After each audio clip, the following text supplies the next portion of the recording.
मित्रांनो, मराठीमध्ये पुन्हा एक नवा चित्रपट येतोय 31 ऑक्टोबरला, ज्याचं नाव आहे पुन्हा शिवाजीराजे भोसले। मित्रांनो, काल त्याचा ट्रेलर आला आणि आपले राजसाहेब ठाकरे हे स्वतः ट्रेलर लॉन्चला उपस्थित होते। मला असं वाटतं तो शिवाजी महाराजांवर पिक्चर नाहीये, हा शेतकऱ्यांवर पिक्चर आहे।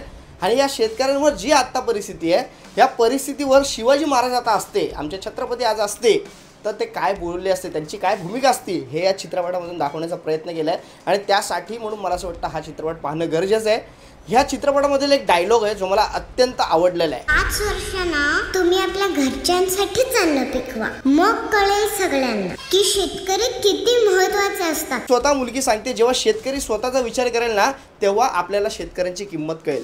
मला हा या चित्रपटामधील अत्यंत सुंदर आणि सुरेख आणि बोलतात ना एक भावनिक डायलॉग वाटला। आणि ह्या खऱ्या डायलॉगला आहे ना प्रत्यक्षात उतरवलं पाहिजे आणि खरंच या शेतकऱ्यांनी थोडा आहे ना स्वतःसाठी विचार केला पाहिजे, मग तेव्हा आपल्याला कळेल शेतकरी म्हणजे नक्की काय। बळीराजा हे त्याला बोललं जायचं।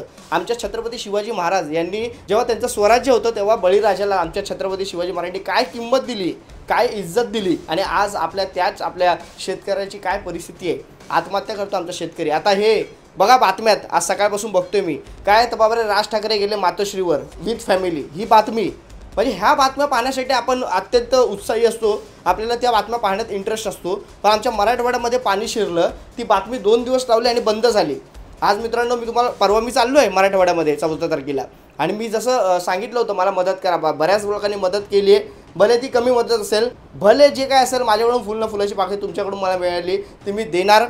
आणि मी त्याचा एक ब्लॉग पण बनवणार आहे की बाबा रे का गरजेचं आहे। कारण आता हे ब्लॉग मी यासाठी बोलतोय, ती जे बोलतात ना परिस्थिती आहे ना, ते अनुभवण्यासाठी, म्हणून मी तुम्हाला तो ब्लॉग बनवून घेऊन येणार आहे। आणि मी स्वतः अनुभवणार जे तेच तुम्हाला मी दाखवणार आहे। कारण मीडिया हे पूर्णतः दाखवत नाही आज परिस्थिती काय आहे। आज आमचा शेतकरी बांधव ह्या वर्षी दिवाळी कशी साजरी करेल हा प्रश्न नाही आपल्याला प्रश्न काय आहे, तर बाबा रे 2 ठाकरे बंधू एकत्र येत आहेत, तर बाबा रे राजसाहेब गेले मातोश्रीवर। आज मी स्वतः मनसैनिक आहे स्वतः, पण तरी पण मला असं वाटतं ह्या बातम्या तुम्ही दाखवण्यापेक्षा आमचा शेतकरी सध्या काय करतो ह्या बातम्या तुम्ही दाखवा। आणि मित्रांनो, ह्यासाठी म्हणून आपला हा चित्रपट आणला 31 ऑक्टोबरला। हा चित्रपटगृहामध्ये जाऊन पहा, कारण आपले महेश मांजरेकर जे आहेत, ज्यांचा हा चित्रपट आहे, ज्यांनी स्वतः राजसाहेबांची मुलाखत घेताना सांगितलं होतं की का तुम्ही एकत्र येत नाही उद्धव साहेब आणि राजसाहेब। आणि तेव्हा राजसाहेब बोलले होते की महाराष्ट्रापेक्षा कुठलीही भांडणं मोठी नाही आहेत। आणि मग आता आपण पाहतोय पावली मातोश्रीवर जातात राजसाहेब, किंवा मग उद्धव साहेब येतात शिवतीर्थावर, ह्या सगळ्या गोष्टी घडत असतात। पण मला असं वाटतं मित्रांनो,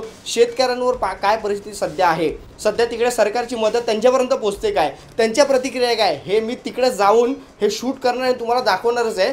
कारण हे आपल्याला मीडियाद्वारे दाखवलं जात नाही, हे गोदी मीडियाद्वारे दाखवलं जात नाही। कारण त्यांना माहिती आहे ह्या महाराष्ट्र सैनिकांना शिवसैनिकांना भरकवायचं असेल तर काय दाखवायचं की 2 भाऊ एकत्र आले, ह्याच्यामध्ये आपण समाधानी आहे। आपल्याला माहीत नाही आपला शेतकरी कसा राहतोय, आपल्याला माहीत नाही आपला आता शेतकरी दिवाळी कशी साजरी करणार आहे। आणि त्यासाठी हा चित्रपट येतो। हा चित्रपट मला तुम्हाला विनंती करायची, हा नक्की पहा, तेव्हा कुठेतरी जाऊन तुमच्यातला माणूस मला वाटतं जिवंत होईल, भले तो चित्रपटासाठी का होईना।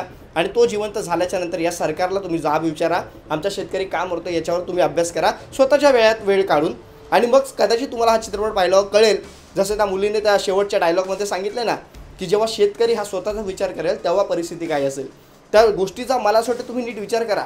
आज आपण शेतकरीच्या मागे खंबीरपणे उभं राहिलं पाहिजे, आपला मायबाप म्हणून समजून, का तर बाबा त्याने पिकवलं तर आपण खाणार नाही। ह्या सगळ्या गोष्टी या चित्रपटामध्ये सुरुवातीलाच ट्रेलरची जी सुरुवात होते, दिल्लीचे हे तख्त राखतो महाराष्ट्र माझा म्हणून आपण बोलतो, पण आज आपला महाराष्ट्र हतबल झालेला आहे। ह्या चित्रपटामध्ये मी एक डायलॉग्स एक गोष्ट जी आहे ना ती नोटीस केली। मी स्वतः फिल्म मेकर आहे, मी स्वतः एडिटर आहे, फिल्म एडिटर, त्यामुळे मला सगळ्या गोष्टी कळत आहेत टेक्निकली मी सांगतोय। बाकी सामान्य माणसाला नक्कीच हा हृदयाला स्पर्श करा असा चित्रपट आहे। तुम्ही हा चित्रपट पाहणार आहात की नाही मला कमेंटमध्ये नक्की सांगा। आणि तुम्हाला या चित्रपटामधलं काय आवडलं आणि तुम्हाला काय वाटतं, हे जे आता मराठवाड्यात पाणी घुसलंय, हे आमचा शेतकरी जो आहे त्याला मदत पोहोचत नाही, ही बातमी का दाखवत नाहीत, याच्याबद्दल पण मला कमेंटमध्ये नक्की सांगा। याच्या मागे काय षडयंत्र काय राजकारण असेल हे मला असं वाटतं तुम्ही मला कमेंटमध्ये सांगा। मित्रांनो, माझा विरोध यासाठी नाही आहे की हे ठाकरे एकमेकांना भेटतात म्हणून न्यूज दाखवू नका, बातम्या दाखवू नका। माझा विरोध यासाठी आहे की स्वतः अविनाश जाधव साहेब बोललेत की बाबा रे महाराष्ट्राचे जे प्रश्न आहेत ना त्याच्यावर तुम्ही बोला। काय हे ठाकरे बंधू तर भेटत राहतील, पण तुम्ही महाराष्ट्रात काय प्रश्न आहेत, ह्या सरकारची मदत पोहोचते का या शेतकऱ्यांपर्यंत हे दाखवा। खरं तर आपण हे स्वतः विचारलं पाहिजे, यांना जाब विचारला पाहिजे। आपल्याला भरकटण्याची कामं आहेत मित्रांनो सगळी, आणि त्याच्यामुळे राजसाहेब काय बोलत नाही मीडियावाल्यांना, या बाबाने आमचं कव्हर करा सगळ्या गोष्टी, हे सगळं मीडिया स्वतः जाते। ह्या मीडियांना त्या गोष्टी दाखवायच्यात नाही, ह्या मीडियांना फक्त ह्या गोष्टी दाखवायच्यात। आम्ही तुम्हाला एक गोष्ट सांगू, खरं मी नोटीस केली आहे, कारण मी मदत पुरवते पोचवते. काय काय ठिकाणी तिकडे आहेत ना जे किट्स घेऊन जातो, आम्ही किट घेऊन जातो बनवत आहे, तिकडे पण धंदा लावला आहे त्याचा की बाबा रे आम्ही इथून घेऊन जाऊ शकत नाही, कारण इथून गाडी जर का करून जायचं म्हटलं ना 30 ते 35 रुपये टेम्पोचा भाडं आहे. त्याच आम्ही विचार केला आम्ही ट्रेननी जाणार आहे आणि त्याच 30-35 हजारचं अजून काय किट होतील ते किट आम्ही अजून लोकांपर्यंत पोहोचू आणि देऊ असा विचार करून आम्ही आता ट्रेनने इथून जाणार, तिकडे किट घेणार आहे. कारण कसं आहे तिकडं पण किट घेतो ना, तिकडं पण किट आपल्याला महाग भेटत आहेत. ह्या सगळ्या गोष्टी का होत आहेत, त्याचं पण भ्रष्टाचार राजकारण आपल्या भारत देशात होतंच. त्याच्यामुळे मित्रांनो आता मी जातोय, परवा जातोय. तुम्हाला अजून काय मदत द्यायची असेल तर नक्की मला मदत द्या, मी तुम्हाला बारकोड देतोय माझा. कोणाला सामान द्यायचं असेल तर नक्की सामान पोचवा. बाकी मित्रांनो शेतकऱ्यांवर फक्त चित्रपट आल्याच्या नंतर, आपल्या महाराजांवर चित्रपट आल्याच्या नंतर फक्त प्रेरित होऊ नका, तेव्हा तुमचं हिंदुत्व आणि तुमचं मराठी पण जागू नका. तर खऱ्या आयुष्यात आमचा शेतकरी आता लढतोय झुडतोय, ह्याच्यासाठी पण मदत म्हणून तुम्ही पुढे या आणि स्वतः भावनिक व्हा, स्वतः माणूस म्हणून तुम्ही जिवंत व्हा. एवढंच मला तुम्हाला सांगायचं. बाकी 31 ऑक्टोबरला काही लोक होतील जिवंत एक आठवडाभर, त्याच्यानंतर परत माणूस म्हणून आपण मरू. हे छावा चित्रपट आला तेव्हा संभाजी महाराजांमध्ये आपलं प्रेम झालं, प्रेम वाटलं, आपण संभाजी महाराजांना मानायला लागलो. पण आता संभाजी महाराज कुठे गेलेत आम्हाला माहीत नाही. तो वाडा जो मी संगमनेरचा तो शूट केला, चुकून संभाजी महाराज निसटले होते, त्या वाडाचं शूट करून मी अजून ठेवलेलं आहे. मी ते फुटेज टाकलं नाही का तर बाबा आता जर का ते टाकलं त्याला कोण किंमत नाही देणार, व्हॅल्यू नाही देणार. पण तेव्हा ते चर्चेत होतं. हेच गोष्ट आपल्याकडे घडते. एखादा विषय जो आहे ना ट्रेंडिंगला असेल तर चालतो, बाकी नाही चालत. मग आता मला असं वाटतं हा आपला महेश मांजरेकर यांनी हा उत्तम टायमिंग मारलेला आहे. आता ही मराठवाड्यात परिस्थिती, आपल्या शेतकऱ्याची परिस्थिती आपण पाहतोय आणि त्याच्यामुळे आता आणि दुसरी गोष्ट मराठीचा मुद्दा तो पण आपल्या या चित्रपटामध्ये पाहायला मिळणार आहे. ह्या दोन्ही गोष्टी मला असं वाटतं मराठी माणसाला रिलेट करेल आणि त्यामुळे हा चित्रपट चालेल.